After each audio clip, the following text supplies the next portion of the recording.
Hello बच्चों, आज हम लोग सीखेंगे प्लस माइनस का चिन्ह लगाने का नियम। काफ़ी बच्चों को इस टॉपिक में बहुत कठिनाइयों का सामना करना पड़ता है। ऐसे प्रश्न को हल करने में बहुत सारे दिक्कत होते हैं।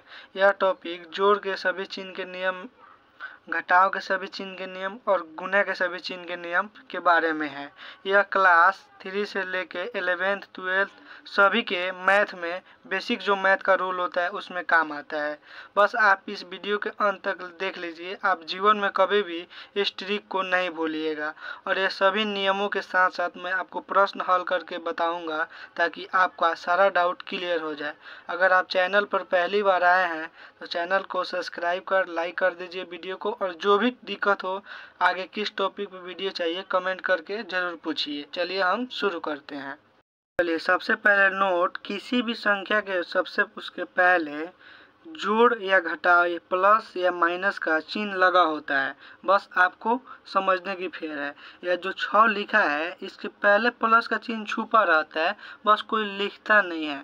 जो 8 है इसके पहले माइनस का चिन्ह लगा है तो आपको ये दिखाई दे रहा है, ठीक है, लेकिन इसके पहले प्लस का चिन्ह छुपा रहता है। कोई भी संख्या हो उसमें प्लस और माइनस का चिन्ह लगा रहता है, ठीक है।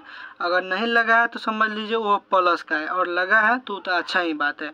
अगर माइनस दिया है तो माइनस है, और प्लस नहीं दिया है तो उसको हम प्लस मानेंगे। चलिए अब इसके बेसिक रूल को समझ लेते हैं।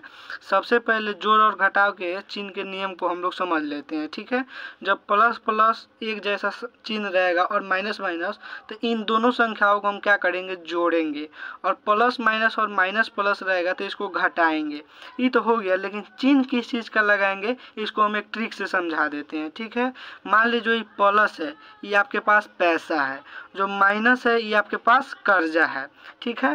तो मान लीजिए आपके पास 3 गो रुपया है, और 3 गो रुपया और हो गया तो कितना हो गया, 6 गो रुपया हो गया, ठीक है। मान लीजिए आपके पास 9 रुपया कर्जा है और 5 रुपया आप कमा के लाए, तो अभी आपके पास कितना कर्जा बचेगा, 4 रुपया कर्जे बचेगा। तो इस ट्रिक से हम प्रश्न को हल करेंगे। चलिए अब हम आपके पास कुछ प्रश्न है, इसको हल कर लेंगे तो आपका सारा डाउट क्लियर हो जाएगा। क्या समझा है, प्लस को समझना है अपने पास रुपया है, और माइनस को समझना है कि मेरे पास कर्जा है, ठीक है। तो 5 रुपया आपके पास है, 3 रुपया और आ गया तो कितना हो जाएगा, 8 रुपया हो जाएगा। और 8 रुपया आपके पास है और 6 रुपया कर्जा है, तो 8 रुपया है, 6 रुपया जब उसको कर्जा दे दीजिएगा तो कितना बचेगा, आपके पास 2 रुपया नहीं बचेगा। और 2 रुपया आपके पास है और 9 रुपया आपके पास कर्जा है, तो 2 रुपया दे दीजिएगा तो अभी आपके पास 7 रुपया कर्जे बचेगा। और 3 रुपया आपके पास कर्जा है और 2 रुपया और कर्ज ले लीजिएगा तो आपके पास कितना कर्जा हो जाएगा, 5 रुपया। आशा करता हूँ कि यह ट्रिक आपको समझ में आया होगा। अगर समझ में आया होगा तो एक लाइक ज़रूर करिए। चलिए अब हम गुणा का नियम को समझ लेते हैं। हम गुणा के नियम को समझ लेते हैं। गुणा के नियम में अगर प्लस प्लस रहे, मान लीजिए +4, ठीक है, और गुणा +3, तो सबसे पहले क्या होता है, संख्या के गुणा करने से पहले चिन्ह का गुणा होता है।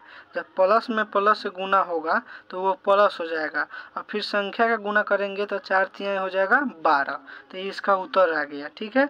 और फिर मान लीजिए -4 हो गया और गुणा -3 रहेगा, ठीक है। तो इसको गुणा करेंगे तो सबसे पहले चिन्ह का गुणा होगा। तो जब सेम चिन्ह रहता है तो वह प्लस हो जाता है। माइनस में माइनस से गुणा करेंगे प्लस हो जाएगा, और 4 में 3 से गुणा करेंगे तो अब 12 हो जाएगा, ठीक है। और ऐसे ही देखिए, पहले प्लस, 4 में प्लस, ठीक है, और 3 में माइनस। तो इसको गुणा करेंगे, जब प्लस माइनस डिफरेंट चिन्ह से गुणा होगा तो वो माइनस हो जाता है। 4 में 3 से गुणा करेंगे तो ये भी 12 रहेगा। और इधर दे दीजिए -4 और इधर दे दीजिए +3, तो फिर प्लस माइनस को गुणा करिएगा तो ये माइनस हो जाएगा, और 4 में 3 से गुणा करिएगा तो ये 12 हो जाएगा। जब डिफरेंट चिन्ह को गुणा करते हैं ना तो वह माइनस हो जाता है, और सेम चिन्ह को गुणा करते हैं तो वह प्लस हो जाता है।